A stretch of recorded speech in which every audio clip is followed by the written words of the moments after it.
أشرقت نفسي بنور من فؤادي حينما رددت يا رب العباد وانتشت روحي وصار الدمع الحمد لله نحمده ونستعينه ونستغفره ونؤمن به ونتوكل عليه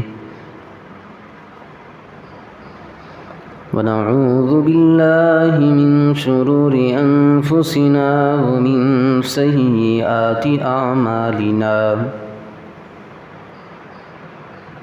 من يهده الله فلا مضل له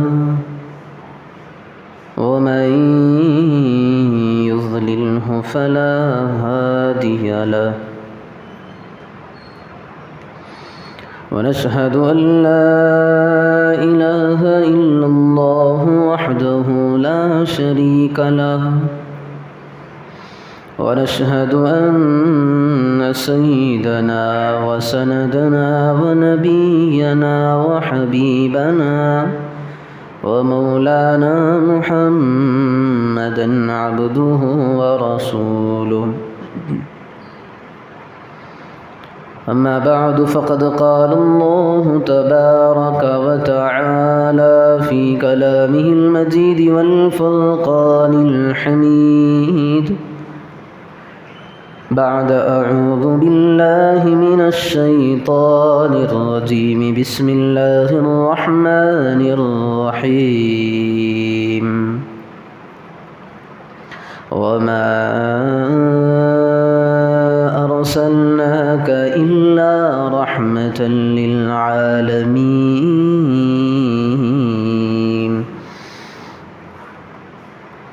وقال النبي صلى الله عليه وسلم أنا سيد ولد آدم يوم القيامة ولا فخر وكما قال عليه الصلاة والتسليم بزرگان محترم،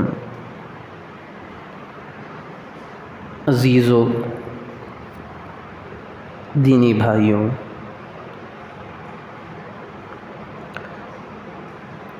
ہم سب جانتے ہیں کہ ماہ ربیع الاول کا آغاز ہو چکا ہے۔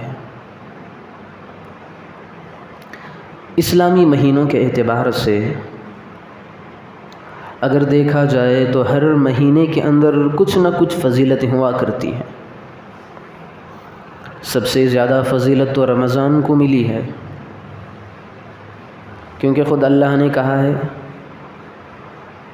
شعبان شہری و رمضان شہر اللہ۔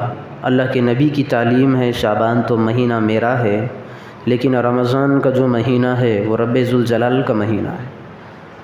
اس کے بعد جتنے بھی مہینے ہیں ان کی ترتیب پہ ان کے حساب سے اس کی فضیلتیں ہیں، لیکن یہ مہینہ جو اب چل رہا ہے، جس کا ابھی آغاز ہو گیا ہے، یہ بھی کسی دوسرے مہینے سے کم نہیں ہے۔ اس مہینے کے اندر انسان کو انسان بنانے والا، درندگی کو دور کرنے والا، حیوانیت کو ختم کرنے والا، ظلم کو مٹانے والا، باطلوں کو توڑنے والا، انصاف کو لانے والا، عدل کو قائم کرنے والا، انسانیت کو نافذ کرنے والا اس مہینے کے اندر رونما ہوا ہے، جس کی خلقت ہوئی ہے۔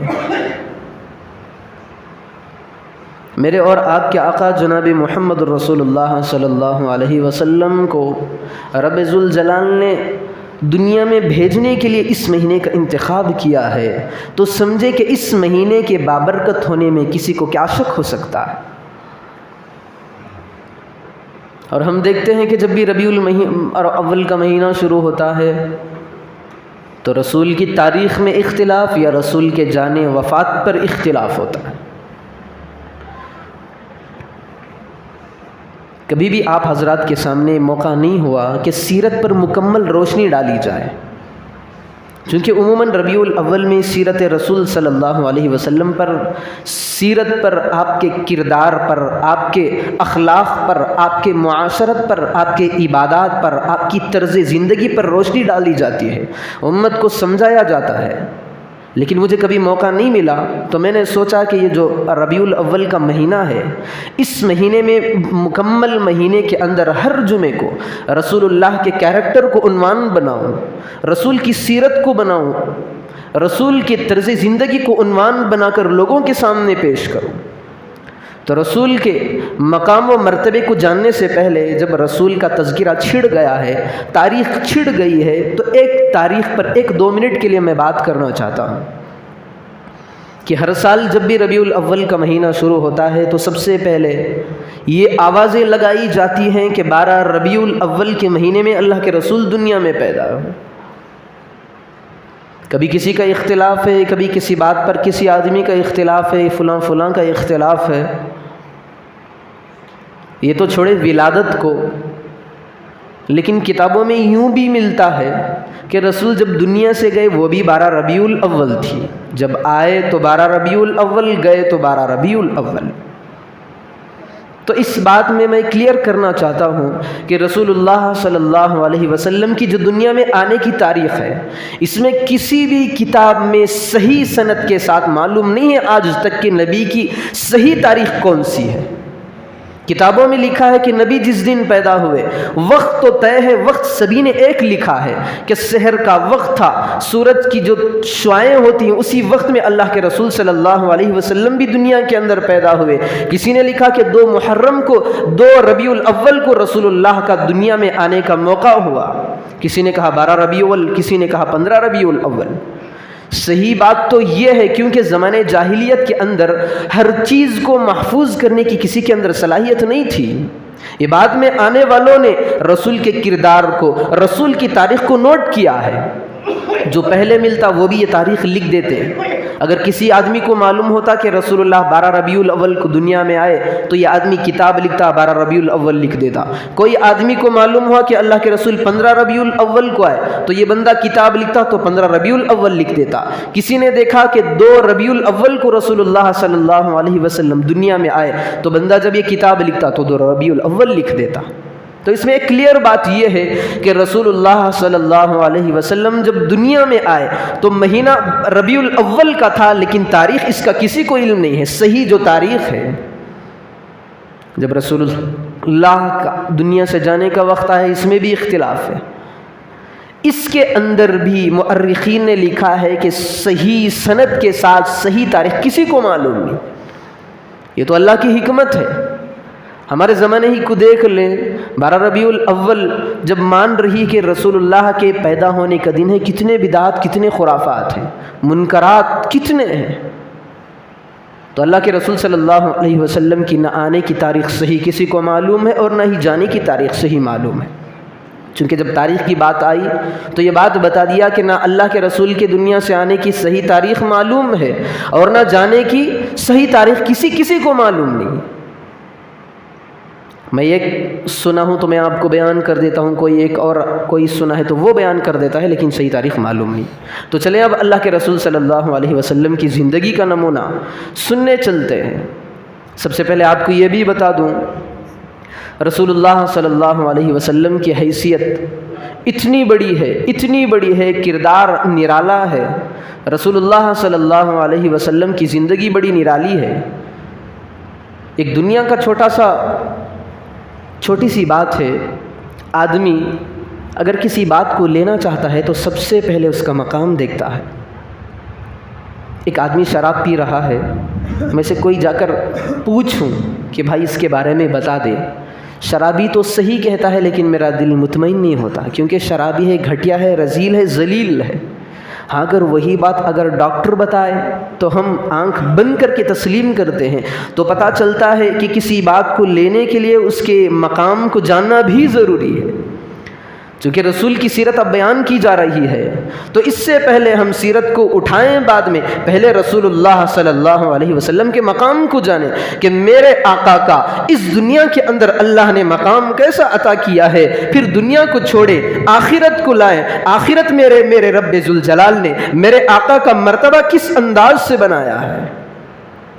کتب احادیث کے اندر ایک حدیث ملتی ہے جس کے بارے میں رسول اللہ صلی اللہ علیہ وسلم خود بیان کرتے ہیں کہ اس کے اندر رسول کی عظمت نکھر کر سامنے آ رہی ہے، رسول کا مرتبہ، رسول کا بلندی مقام امت کو بتایا جا رہا ہے کہ میرا مقام اللہ نے اتنا بڑا بنایا ہے۔ خود اللہ کے رسول پیغمبر خدا فرما رہے ہیں، آخر میں ایک جملہ اللہ کے رسول یہ بھی کہتے ہیں، انا سید ولد آدم یوم القیامہ، میں قیامت کے دن تمام اولاد آدم کا سردار رہوں گا۔ یہ کوئی فخری کی بات نہیں، یہ تو میرا اعزاز وہاں پر اللہ نے بنایا ہے۔ لواء الحمد یوم القیامہ، حمد کا جو جھنڈا ہے میرے ہاتھ میں ہوگا، ولا فخر، یہ فخر کے طور پر نہیں کہہ رہا، یہ تو اللہ نے مجھے مقام دیا ہے۔ وقت بھی کافی کم ہے، اگر اللہ کے رسول کے مقام کو آج بیان کیا جائے تو صرف مقام ہوگا، اللہ کے رسول کی سیرت بیان نہیں کی جائے گی۔ میں کوشش کروں گا کہ دونوں کو بتا کر چلو۔ تو خود اللہ کے رسول صلی اللہ علیہ وسلم کی حدیث ہے، اللہ کے رسول صلی اللہ علیہ وسلم نے فرمایا کہ قیامت کا جب منظر ہوگا، ساری امت پریشان، ساری امت، میری امت بھی پریشان ہوگی، آدم کی امت بھی پریشان، نوح کی امت بھی پریشان، موسیٰ کی امت بھی پریشان، ابراہیم کی امت بھی پریشان، عیسیٰ کی امت بھی پریشان، ساری امت جمع ہوگی، یہ سوچے گی۔ اور قیامت کا منظر اللہ کے رسول صلی اللہ علیہ وسلم نے بیان فرمایا ہے کہ قیامت کا ایک دن 50,000 سال کے برابر ہوگا۔ ایک دن، صرف ایک دن موسم گرما ہو تو ہمارے پسینے چھوٹ جاتے ہیں۔ کبھی آندھرا کے علاقوں کے اندر اور تمل ناڈو کے علاقوں کے اندر جہاں پر ہم رہا کرتے تھے، جو مساجد کے جو صحن کے اندر جہاں پر ٹائلس بچھائے ہوئے ہیں، اتنی گرمی برستی تھی کہ اگر انڈا پھوڑ کر بھی ڈال دیا جائے تو وہ تل کر کے نکل جاتا، بھاگنا تو دور کی بات، قدم رکھنا بھی مشکل ہو جاتا۔ تو یہ دنیا کی گرمی کا عالم ہے کہ آدمی ٹائلز پر، آدمی پتھر پر قدم جما نہیں سکتا۔ تو اللہ کے رسول صلی اللہ علیہ وسلم نے فرمایا کل جو قیامت کا دن ہوگا 50,000 سال کے برابر ایک دن ہوگا، اور روشنی آج سینکڑوں کلومیٹر کی دوری پر ہے، اس کی روشنی جو گر رہی ہے اسے آدمی برداشت نہیں کرتا۔ تو اللہ کے رسول صلی اللہ علیہ وسلم نے فرمایا تمہارا اس وقت کیا حال ہوگا جب سورج ہمارے ایک بالشت کے قریب ہوگا، دوری پر نہیں، ایک کمان، ایک ہاتھ، ایک بالش یا 2 بالش کے اتنی مقدار پر سر کے قریب ہوگا تو کسی کا بھیجا پک رہا ہوگا، اتنی سخت گرمی ہوگی۔ تو اسی حدیث میں اللہ کے رسول صلی اللہ علیہ وسلم نے بیان فرمایا ہے کہ اس سورج کی تپش سے آدمی اپنے پسینے کے اندر تیرتے رہیں گے، کوئی گھٹنوں تک پسینے کے اندر ڈوبا رہے گا، کوئی کمر تک، کوئی سینے تک، کوئی پورا ہی ڈوب گیا ہوگا۔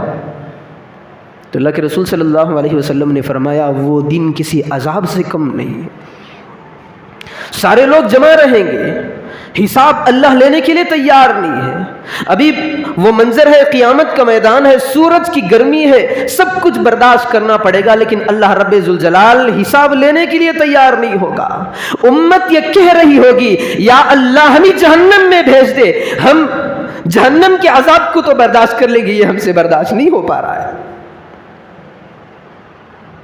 تو سوچیں اللہ کے رسول نے خود کہا ہے، یہ امتی کے یہ الفاظ ہے، یہ امت کہنے پر مجبور ہو جائے گی کہ اللہ ہمیں اس عذاب سے بچا لے، ہمیں یہ برداشت کر نہیں سکتے، ہمیں جہنم کے عذاب میں مبتلا کر دے، ہم برداشت کر لیں گے، یہ گرمی ہم سے برداشت نہیں ہو رہی۔ تو امت سوچے گی، کیونکہ بڑے بادشاہ کے پاس جانے کے لیے سفارش کام آ سکتی ہے۔ کوئی آدمی حکومت کی باغ ڈور سنبھالے ہوئے ہے، کوئی بات منوانی ہے تو چھوٹا آدمی اس کے پاس پہنچ نہیں سکتا، یہ دنیا کا دستور ہے، کسی کو لے جا کر کے اس کے سامنے سفارش کرنی پڑے گی، اس کی بات مان لے تبھی تو وہ ہماری سفارش قبول کر سکتا ہے، ورنہ بیڑا پار نہیں ہوتا، یہ دنیا کا عالم ہے۔ تو امت سوچے گی ہم ایسے بندے کو پکڑیں گے جسے اللہ رب ذوالجلال نے اپنے ہاتھوں سے بنایا ہے.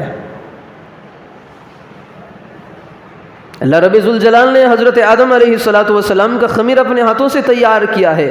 تو امت سوچے گی اللہ نے جب ان کا جو پتلا بنایا اپنے ہاتھوں سے بنایا ہے تو ان کی بات ضرور مانے گا.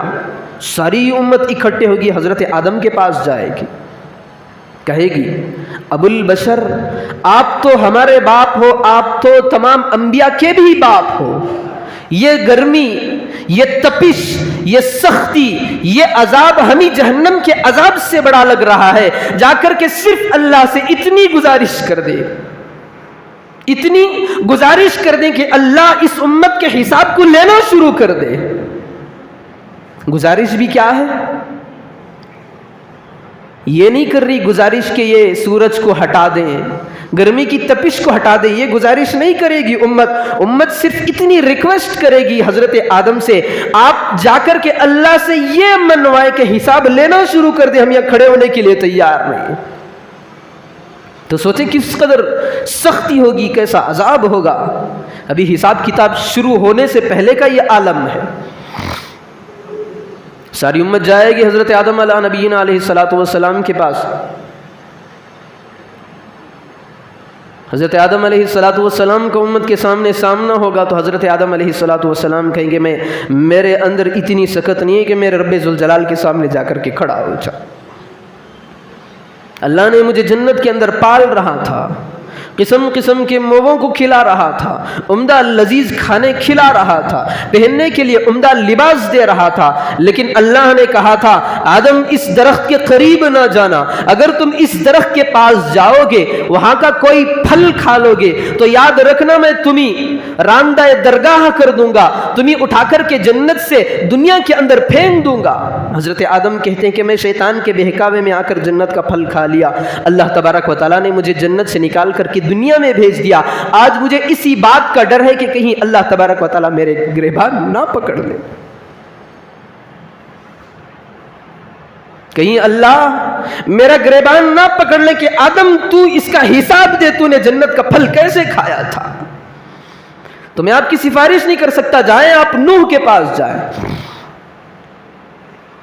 امت دوڑتی ہوئی آئے گی کیونکہ کھڑا ہونا دشوار ہوگا. حضرت نوح کے پاس جائے گی، کہے گی نوح آپ تو ابو البشر ثانی ہے، آدم کے باپ، آپ ہی کا مقام ہے، آپ ہی کا رتبہ ہے، آپ ہی کا مرتبہ ہے، آپ جا کر اللہ سے بس یہ سفارش کر دیں کہ ہمارا حساب کتاب جلد شروع ہو جائے. حضرت نوح کہیں گی اس کے اندر سفارش کرنے کی مجھ میں بھی طاقت نہیں ہے، میرے اندر بھی یہ طاقت نہیں ہے. جب میرا بیٹا ڈوب رہا تھا تو اللہ نے کہا یہ تو کافروں میں سے ہے، یہ تیری فیملی والوں میں سے ہے، لیکن میں نے پھر بھی اللہ سے کہا یا اللہ تو میرے بیٹے کو بچا لے. اللہ نے کہا یہ تو تیری فیملی کا ہے ہی نہیں، پھر بھی میں کہا یا اللہ میرے بیٹے کو بچا لے. اگر اللہ تبارک و تعالیٰ میرے اس قول سے آج میری پکڑ کر لے تو میں آپ کی سفارش کہاں سے کروں گا؟ میں تو خود میری اس غلطی اور چوک سے ڈر رہا ہوں. حضرت نوح کہیں گے جاؤ آپ ابراہیم کے پاس جاؤ، ابراہیم کا وہ مقام ہے. اللہ کے رسول صلی اللہ علیہ وسلم نے فرمایا جس بندے کو اس دین کی خاطر سب سے پہلے دنیا کی آگ کے حوالے کیا، سخت عذاب میں مبتلا کیا، جس کو آگ کے اندر ڈالا گیا وہ ابراہیم ہے. اللہ تبارک و تعالی قیامت کے میدان میں اعزاز میں حضرت ابراہیم علی نبینا وعلیہ الصلوۃ والسلام کو ساری امت سے پہلے جو اللہ تبارک و تعالی خود لباس پوشاک جنت کا پہنائے گا، حضرت ابراہیم کو پہنائے گا. حضرت عائشہ سے اللہ کے رسول صلی اللہ علیہ وسلم نے فرمایا عائشہ قیامت کا منظر ایسا ہوگا جہاں پر جس طرح دنیا میں اللہ تبارک و تعالیٰ نے دنیا میں بچے کو پیدا کرتا ہے اسی حیت پر کل قیامت کے دن کھڑا کرے گا. تو حضرت عائشہ نے سوال کیا یا رسول اللہ، اے میرے آقا، اے میرے سرتاج، یہ بتائیں کہ دنیا کے اندر جب بندہ پیدا ہوتا ہے بغیر ختنے کے پیدا ہوتا ہے، کیا وہی ہے؟ وہاں پر بھی ایسے ہی کھڑا کیا جائے گا؟ تو اللہ کے رسول صلی اللہ علیہ وسلم نے فرمایا ایسے ہی کھڑا کیا جائے گا.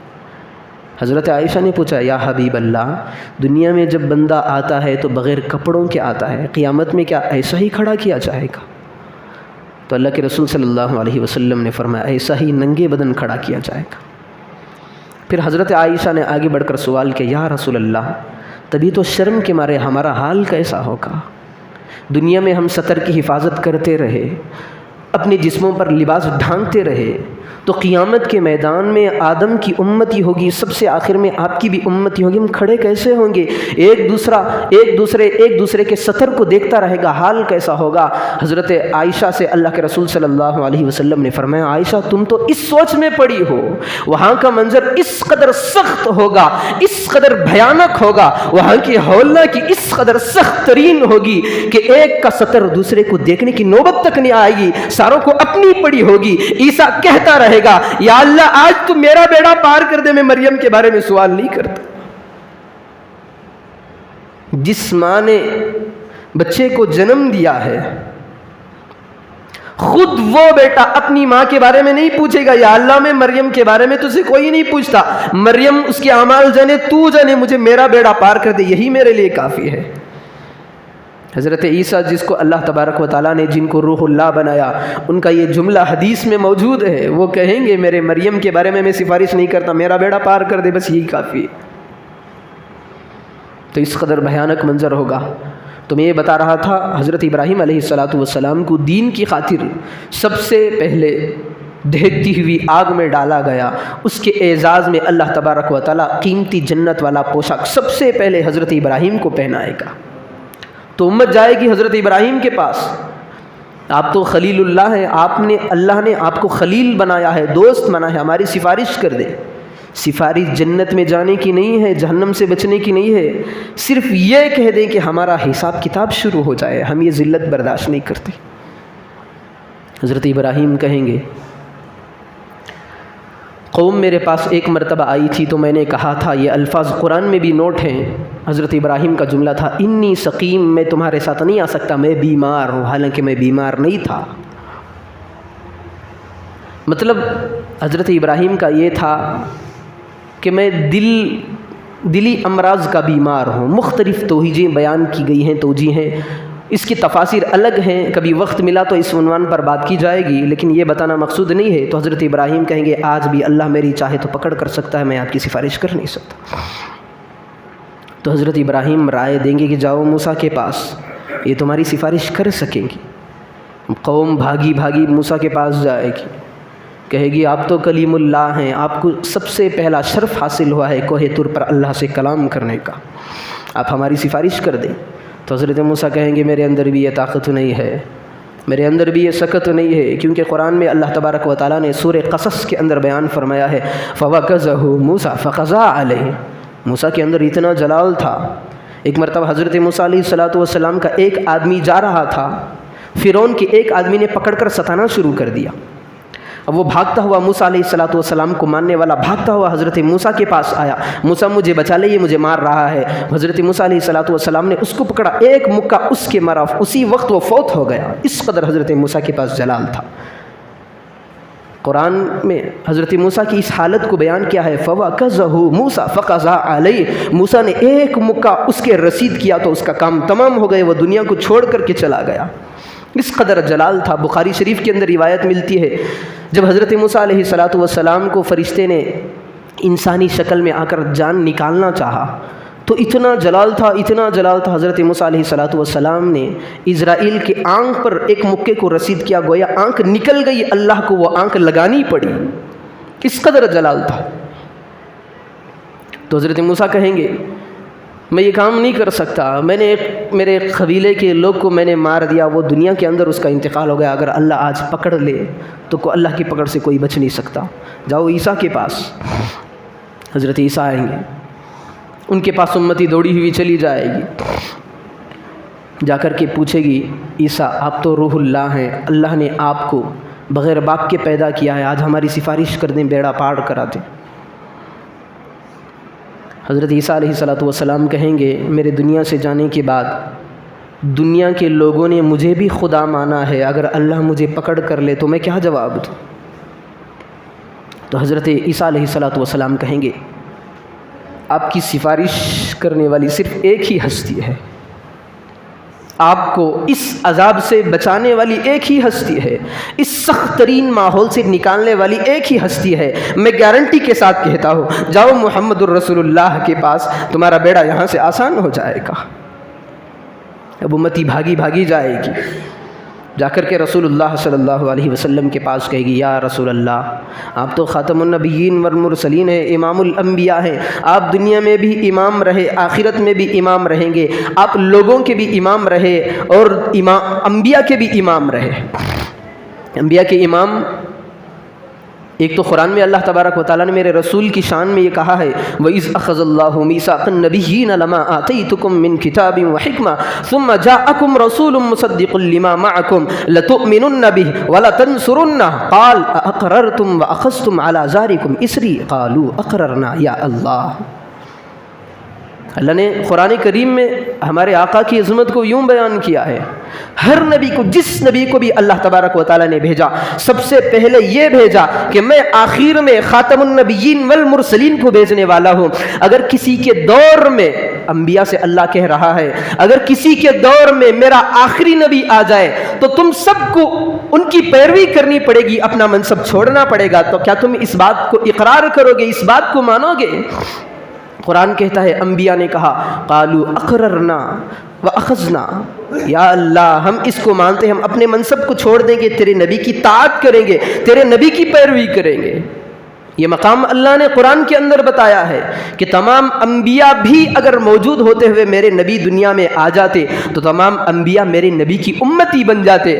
ہر نبی کی حیثیت نبی کی نہیں ہوتی، امتی کی بن جاتی۔ بیت المقدس کا وہ واقعہ ہے جب اللہ کے رسول صلی اللہ علیہ وسلم کو بیت المقدس میں امامت کا موقع ملا، سارے نبیاء کھڑے ہیں، نماز پڑھانے کی باری آئی تو حضرت جبرائیل علیہ نبینا وعلیہ الصلاۃ والسلام آئے، میرے آقا کا ہاتھ پکڑے، کھینچ کر آگے بڑھایا، کہا جہاں آپ ہو وہاں کسی کو امامت کا حق نہیں ہے۔ یہ امام الانبیاء ہیں۔ آخرت کا منظر میں بتا رہا تھا تو اللہ کے رسول صلی اللہ علیہ وسلم کے پاس جائے گی امت، تو اللہ کے رسول صلی اللہ علیہ وسلم کہہ رہے ہیں کہ میں قیامت کے دن میں امتی میرے پاس آئے گی تو میں آخرت میں اللہ کے سامنے جا کر کے سجدہ زمین پر رکھ دوں گا، ایسی حمد کروں گا، ایسی تعریف بیان کروں گا، اللہ تبارک و تعالیٰ اتنا خوش ہوگا، کہے گا ارفع رأسک یا محمد، محمد اپنے سر کو نہ جھکاؤ، اس طریقے سے اٹھاؤ، سل تعطا، جو مانگنا ہے مانگو میں عطا کروں گا، واشفع تشفع، اگر کسی کی سفارش بھی کرنا چاہتے ہو تو میں سفارش قبول کرنے کے لیے تیار۔ باقی بیان کرنے کے بعد، اللہ کی تعریف بیان کرنے کے بعد، اللہ کی بڑائی بیان کرنے کے بعد، اللہ کو خوش کرنے کے بعد، میرے اور آپ کے آقا جناب محمد رسول اللہ صلی اللہ علیہ وسلم یہ کہیں گے، یا اللہ اب اتنی بات کی ریکویسٹ قبول کر لینا، اس امت کا حساب کتاب شروع کر دینا، کیونکہ ایک دن 50,000 سالوں کے برابر کا ہے، سورج اتنی نزدیکی پر ہے، کون سا امتی برداشت کر سکتا ہے؟ ساتھ ساتھ میں اللہ کے رسول صلی اللہ علیہ وسلم نے یہ بھی کہا، یا اللہ صرف میری امت نہیں، آدم کی امت بھی ہے، پیچھے نوح کی امت بھی ہے، پیچھے ابراہیم کی امت بھی ہے، اس کے پیچھے یوسف کی امت بھی ہے، اس کے پیچھے اسماعیل کی امت ہے، موسیٰ کی امت ہے، عیسیٰ کی امت ہے، میری بھی امت ہے، یا اللہ سب کے حساب کو آسان کر دینا، حساب کتاب شروع کر دینا۔ کبھی اللہ کے رسول صلی اللہ علیہ وسلم نے کتابوں میں، اللہ کے رسول صلی اللہ علیہ وسلم نے کہا ہے، ہر نبی کو اللہ کے رسول صلی اللہ علیہ وسلم نے فرمایا، لِكُلِّ نَبِيٍّ دَعْوَةٌ مُسْتَجَابَةٌ، ہر ایک نبی کو اللہ تبارک و تعالیٰ نے یہ اختیار دیا تھا، ایسی مقبول دعا عطا کی تھی، مستجاب الدعا عطا کی تھی، ہر نبی کو ایک ایک دعا ایسی دی تھی، جو چاہو میں عطا کر دوں گا۔ ویسے تو ہر نبی کی دعا قبول ہوتی ہے، لیکن مخصوص طور پر ہر نبی کو ایک ایک دعا دی تھی، لیکن اللہ کے رسول صلی اللہ علیہ وسلم نے فرمایا، ہر نبی نے اس دعا کا استعمال دنیا کے اندر کر لیا، میں آخرت کے اندر اس کو استعمال کروں گا۔ صحابہ نے کہا، یا رسول اللہ ہمارے حالات تو دیکھیں، ہم حالات میں گھرے ہوئے ہیں، کھانے کے لیے لالے پڑے ہوئے ہیں، رہن سہن میں ہم تنگی کو برداشت کر رہے ہیں، ہم پر حالات کو برسائے جا رہے ہیں، اس دعا کو آپ استعمال کر لیں۔ تو اللہ کے رسول صلی اللہ علیہ وسلم نے فرمایا، نہیں، قیامت کی ہولناکی کے اندر میں اس دعا کو استعمال کروں گا، کیونکہ مجھے یقین ہے کہ میری یہ دعا وہاں پر ضرور قبول کی جائے گی۔ کیسی زندگی تھی صحابہ کی. حضرت جابر رضی اللہ عنہ، اللہ کے رسول کے دور کے بعد حضرت جابر کے پاس ایک تابعی آئے، آ کر کے کہنے لگے حضرت آپ نے تو اللہ کے رسول کو دیکھا ہے، اللہ کے رسول کے عادات سے واقف ہیں، زندگی سے واقف ہیں، نماز سے واقف ہیں، سب ساری چیزوں سے واقف ہیں، بس مجھے اللہ کے رسول کا ایک نماز کا ایک طریقہ بتا دیں کہ میرے آقا کی نماز کیسی تھی. حضرت جابر رضی اللہ عنہ گئے، کرتا ان کا لٹک رہا تھا، انہوں نے صرف لنگی کو استعمال کیا کر کے نماز پڑھ کے 2 رکعت پڑھ کے نفل دکھائی کہ ایسی نماز تھی.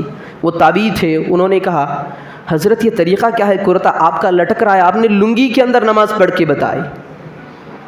تو حضرت جابر رضی اللہ عنہ نے کہا میں تو تمہارے سمجھانے کے لیے یہ نماز پڑھا ہے، کیونکہ صرف سطر اگر ڈھانک لے تب بھی مجبوری میں نماز ہو جاتی ہے. تو پھر ایک جملہ حضرت جابر نے کہا بھائی اللہ کے دور میں ہمیں 2 کرتے کہاں نصیب تھے، اللہ کے رسول کے دور میں، ہمارے آقا کے زمانے میں ہمیں 2 کرتے کہاں نصیب تھے. اتنی تنگی تھی، اتنی وسعت بھی نہیں تھی، تنگی تھی، حالات تھے، سب کچھ تھے. ایک کرتا پہنے تو نماز پڑھنے کے لیے کرتا ہمارے پاس نہیں ہوتا، اگر اس کو سکھا کر کے ہم جائیں تو اس کو پہن کر کے ہمیں جانا پڑتا. اگر مرد مسجد میں جا کر نماز پڑھ کے آتا، اپنا کرتا جو بھی ہوتا، چادر ہوتی، اتار کر کے بیوی کو دیتا، بیوی اس چادر کو پہن کر کے نماز پڑھتی. ایسے وقت میں صحابہ کہہ رہے ہیں یا رسول اللہ حالات ایسے ہیں، آپ دیکھ رہے ہیں، دعا کر دیں. تو اللہ کے رسول نے یہ نہیں کہا میں آپ کے حالات کو دور کروں گا، بلکہ اللہ کے رسول نے یہ کہا ساری امت وہاں پر میرے تابع بن کر کھڑی ہوگی، ان کے لیے میں دعا کروں گا.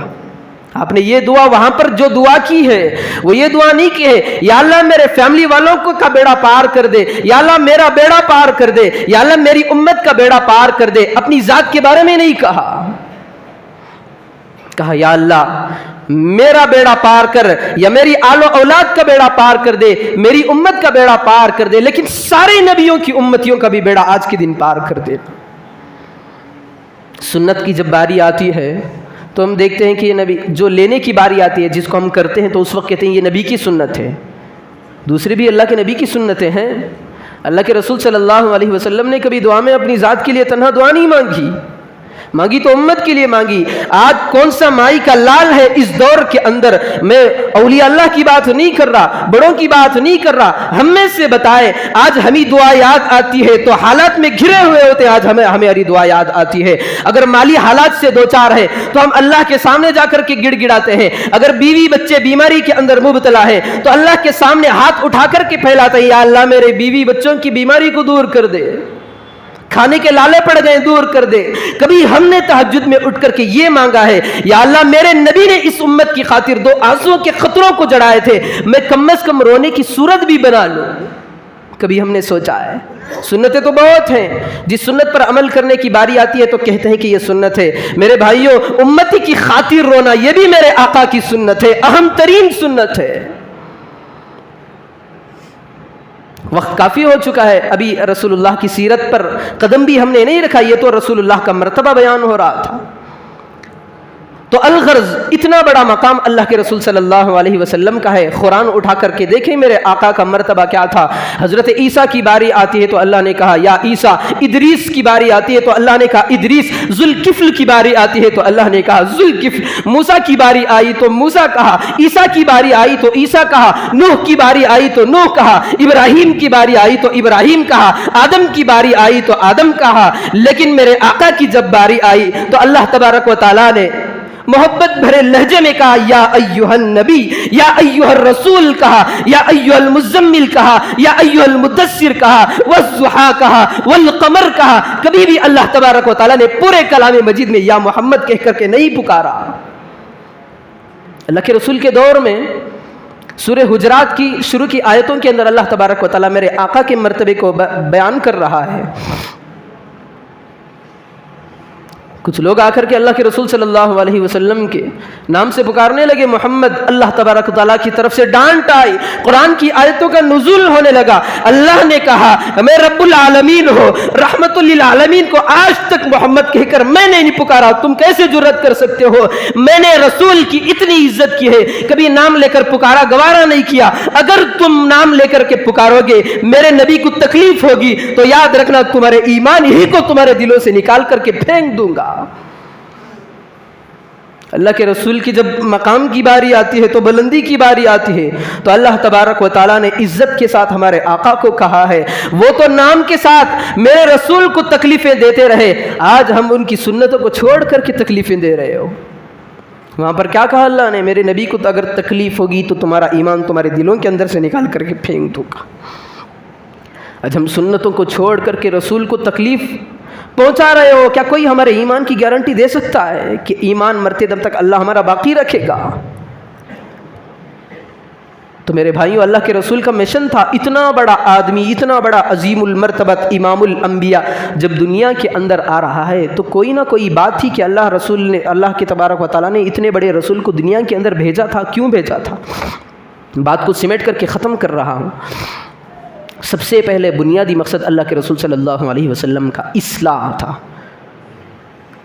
آدمی مومن سیکنڈ سٹیپ میں بنتا ہے، پہلے سٹیپ پہ اگر مصلح ہے، اس کی اصلاح ہو چکی ہے تو وہ ایمان کامل اس کے اندر آ جاتا ہے، کامل مومن بنتا ہے۔ میں آپ کو ایک چھوٹی سی بات بتا رہا ہوں، کسی کے لیے نشانہ نہیں ہے، کبھی بتا کر کے اپنی بات ختم کر دیتا ہوں۔ چھوٹی سنت ہے رسول اللہ کی۔ کبھی موقع ایسا ہوتا ہے جمعے میں آتے ہیں یا کسی اور نماز میں آتے ہیں، نماز کی جب باری آتی ہے تو وقت ختم ہوتا ہے، یا یوں سمجھیں کہ رکوع میں امام جانے کے لیے تیار ہے، آپ آتے ہیں، آ کر کے فوراً کھڑے ہو جاتے ہیں، ڈرتے اس لیے ہیں کہ کہیں میری رکعت چھوٹ نہ جائے، لیکن ساتھ میں یہ بھول جاتے ہیں کہ میرے سروں پہ ٹوپی نہیں لگی ہوئی ہے، رکعت کا ڈر ہے نماز چھوٹ جائے گی، سنت ذہن سے نکل گیا۔ میں بات بتا رہا ہوں، کسی پہ طنز نہیں ہے، اچانک میرے دماغ میں بات آ گئی تو میں بتا دے رہا ہوں۔ سنتیں سب کچھ ہمارے اندر ہیں، چھوٹی سنت ہمارے ذہنوں کے اندر کیوں نہیں آتی؟ نماز کی جب باری آتی ہے تو جب تک ہم ٹوپی نہیں لگائیں گے نماز ہماری مکمل نہیں ہوگی۔ نماز تو ہو جائے گی، مکمل نہیں ہوگی۔ یاد رکھیں اس بات کو، ہم نے کبھی اس کو سنت نہیں سمجھا ہے۔ میں اس لیے یہ بتایا کہ بعض لوگ نماز کی اہمیت کے اندر جلد آ جاتے ہیں، میں انکار نہیں کر رہا، رکعت چھوٹ جاتی ہے اس لیے دوڑے آ جاتے ہیں، نماز میں شرکت کر جاتے ہیں، رکعت تو مل جاتی ہے، کامل نماز ہماری نہیں ہوتی۔ کم از کم اتنا تو کر لے۔ اور موقع پر ہم تو ٹوپیاں نہیں لگاتے، کوئی پوچھ نہیں، آج تک کسی نے کہا ہے کہ بھائی ٹوپی کیوں نہیں لگا؟ اگر بتا دے تو وہ آدمی پھلٹ کر کے سوال کرتا ہے کہ حضرت کیا یہ فرض ہے یا سنت ہے؟ ہماری امت آج اس دائرے میں پھنس گئی ہے، فرض سنت واجب اس دائرے میں پھنس گئی ہے۔ علماء سے بحث ہوتے ہیں، آج بحث و مباحثے بڑے ہوتے ہیں، لیکن اس کی بات نہیں ہے کم از کم کسی نماز میں آئے تو یہ تصور کرے میرے آقا کی جو نماز تھی، کبھی کوئی دکھا سکتا ہے کہ میرے آقا بغیر ٹوپی کے نماز پڑھے ہیں؟ یہ مسئلہ الگ ہے، ٹوپی پہن کر نماز پڑھنے سے نماز ہوتی یا نہیں یہ الگ چیز ہے۔ کوئی حدیث سے بتا سکتا ہے کہ میرے آقا کی بغیر ٹوپی کے نماز ہوئی ہے؟ ہاں ہم مانتے ہیں کہ بھائی ٹوپی کے بغیر نماز پڑھ لو کیونکہ میرے رسول نے نماز پڑھی ہے۔ کوئی بتا نہیں سکتا کیونکہ رسول کی نماز ایسی تھی ہی نہیں۔ اور اللہ نے قرآن کے اندر ایک جملہ کہا ہے، اگر تاخیر ہو رہی ہے تو میں معذرت کرتا ہوں، کیونکہ بہت سارے لوگوں کا تقاضا بھی ہوتا ہے کہ حضرت آپ جمعہ کے اندر بیٹھتے ہیں تو کافی وقت ہوتا ہے۔ بھائی میں آپ کو ایک جملہ بتاتا ہوں، یہاں پر ہم سوچتے کچھ اور ہیں، بتاتے کچھ اور ہیں۔ میں سوچ کر آ رہا تھا کہ آج رسول اللہ کی سیرت پہ عنوان ڈالوں، رسول اللہ کے کردار کو لے کر آپ کے سامنے بیان کروں، لیکن یہاں آ کر بیٹھنے کے بعد میرے دماغ میں خیال آیا کہ سب سے پہلے رسول کے مرتبے کو آپ حضرات کے سامنے رکھوں، تو بات میں نے سیرت کو شروع ہی نہیں کی، سوچا تھا سیرت بیان کروں، آپ حضرات کے سامنے بتا دیا اللہ کے رسول کا مقام۔ اور میں یہ نہیں سوچا تھا، ابھی میرے دماغ میں آئی سنت کی جب بات آئی تو اسی وقت دماغ میں بات آئی کہ جب ہم نماز پڑھنے کے لیے آئے تو ٹوپی پہن کر کے آئے تو نماز اس سے کامل ہو جاتی ہے۔ چھوٹی سنت،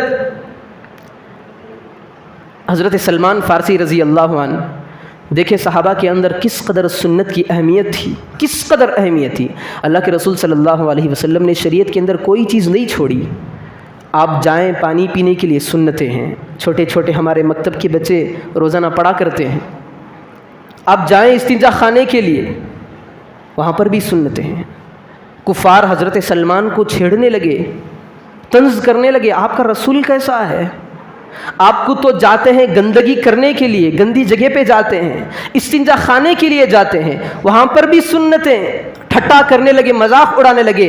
حضرت سلمان فارسی رضی اللہ عنہ نے انہی کے اوپر پلٹ کر کے ان کی باتوں کا وار کیا، کہا ارے ناہنجرو، ارے عقل کے الٹے پیروکاروں، ارے نفس کے پجاریوں، ہماری شریعت کو دیکھے، ہمارے آقا کو دیکھے، گھٹیا چیز کی بھی طریقہ بتا رہا ہے کہ صحیح طریقہ گھٹیا پنے کے اندر بھی کون سا۔ استنجا خانے کا نام آتا ہے تو سب سے پہلے ہمارا ہاتھ ناک پر چلا جاتا ہے۔ ابھی صرف نام آنے سے ناک پر ہاتھ چلے جاتے ہیں۔ استنجا خانہ بیت الخلا، صرف نام لے یہاں بدبو شروع ہو گئی۔ لیکن صحابہ کے اندر کیسی سنت پر عمل کرنے کی عادت تھی، انہوں نے پلٹ کر کے کفار کو جواب دیا، ارے ناہنجرو، یہاں پر میرے رسول کے طریقے کو دیکھے، اتنی گندگی والی جگہ میں بھی ہمارا رسول ہماری رہبری کر رہا ہے کہ بیٹھنا ہے تو کس انداز سے بیٹھے، سنت طریقہ کیا ہے۔ یہ نماز تو میرے بھائیوں اعلیٰ درجے کی چیز ہے۔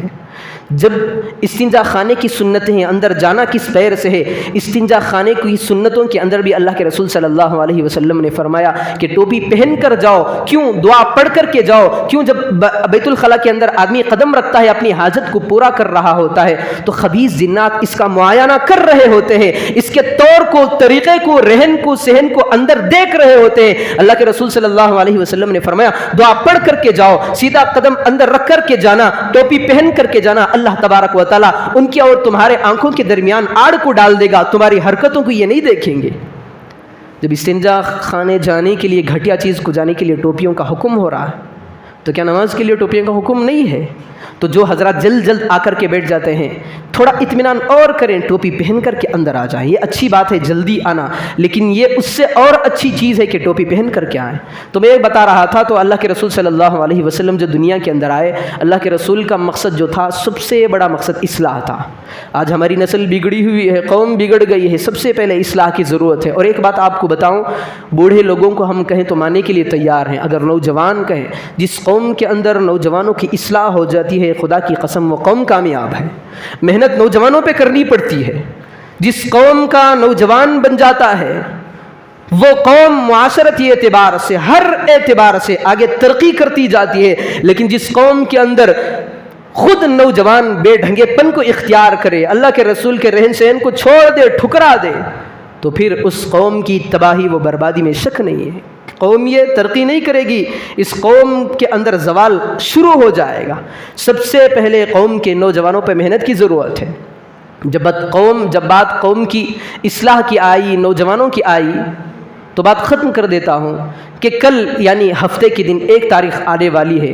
بالخصوص ہمارے شہر کو جو بھی اسٹوڈنٹس ہیں، نوجوان ہیں، ان کی اصلاح کے لیے، صحیح رہنمائی کے لیے مسجد آدم کے اندر کل یعنی ہفتے کے دن عصر کے بعد سے لے کر عشاء تک کا جوڑ رکھا گیا ہے۔ ایک بات آپ کو بتاؤں، یہ ضرورت کیوں پڑتی ہے؟ جس بندے کے دل کے اندر درد ہوتا ہے، کام کرنے والوں کے اندر درد ہوتا ہے کہ آج ہماری قوم کے اسٹوڈنٹس بے راہ روی کا شکار ہیں، جنت کے اعمال کرنے کے بجائے دوزخ کے اعمال کر رہے ہیں، ان کی رہنمائی کون کرے گا؟ تو یہ درد رکھنے والے یہ طے کرتے ہیں کہ ہم امت کو کسی بھی صورت میں سمجھائیں گے، بچوں کو سمجھائیں گے، نوجوانوں کے طور و طریقے کو ہم رسول اللہ کے طور و طریقے سے ملائیں گے۔ سوچ کر کے انہوں نے کل کے دن یہ طے کیا ہے کہ کل عصر کے بعد ہفتے کی دن 1 تاریخ جو آئندہ کل آ رہی ہے، 1 تاریخ کی عصر سے لے کر کے عشاء تک نوجوان اسٹوڈنٹس ہو، ان کی اصلاح کے لیے کام کے طریقے کو بتایا جائے گا۔ تو جتنے بھی ماں باپ ہیں، کالجوں میں ان کی اولاد پڑھ رہی ہے، یہ تہیا کر لیں، میرے بیٹے کی دینی صحیح رہنمائی کرنے کے لیے کل میں عصر کے بعد سے لے کر 2-3 گھنٹوں کے لیے مسجد آدم کے لیے بھیجوں گا، کیونکہ یہ قوم کی اصلاح نوجوانوں سے ہوتی ہے۔ تو میں بتا رہا تھا کہ اللہ کے رسول صلی اللہ علیہ وسلم نے جو بنیادی مقصد دنیا میں تشریف آوری ہوئے، سب سے پہلی اہم اور بنیادی چیز امت کی اصلاح ہے۔ تو ہمیں اصلاح کی سخت ضرورت ہے۔ انشاءاللہ تو میں شروع میں بھی بتا رہا تھا کہ اس سارے مہینے کے اندر رسول اللہ صلی اللہ علیہ وسلم کی ربیع الاول کے اندر ہر چھوٹی چیز کو بھی آپ حضرات کے سامنے بیان کروں گا، بڑی بڑی سی چیز کو بھی اللہ کے رسول کے کی چیز کو آپ حضرات کے سامنے بیان کروں گا۔ اس سے مقصد یہ ہے کہ ہماری اصلاح ہو جائے۔ اللہ تبارک و تعالیٰ سے دعا فرمائیں کہ اللہ تبارک و تعالیٰ اللہ کے رسول صلی اللہ علیہ وسلم نے جس مشن کو لے کر کے دنیا میں آئے تھے اس مشن پر ہمیں گامزن رہنے کی توفیق عطا فرمائے، اس مشن پر ہمیں کام کرنے کی توفیق عطا فرمائے، سنی ہوئی باتوں پر عمل کی توفیق عطا فرمائے۔ آمین۔ وآخر دعوانا ان الحمد للہ رب العالمین۔